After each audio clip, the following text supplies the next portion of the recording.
You finally discover how to use Tailwind nativewind in bare React Native CLI project. First things first, installing the dependencies. You can copy-paste them from the video description. Now by running this command, you generate the Tailwind CSS config file. If you want to clone this repository, join my Discord channel and request for GitLab access. Next step is to modify some files. Make these changes to the ts.config file. Now make the changes to the metro config file. In the Babel config file, add nativewind preset and React Native Worklets plugin.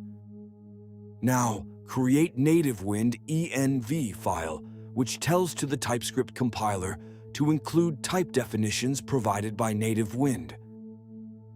Next, create global CSS file, the main style sheet where Tailwind injects all its generated styles, and global TS file, which tells TypeScript that any file ending in .css is a valid module.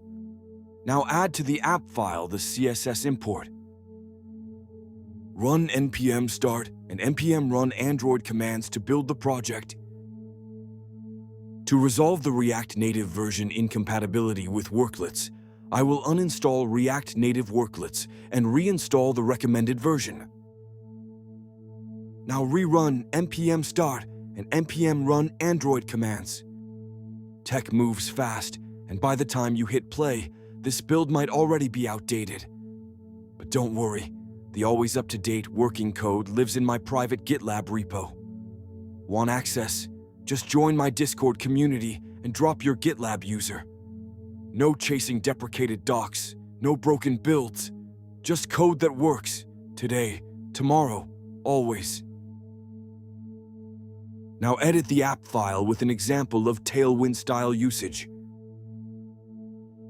Discord link in description. See you there.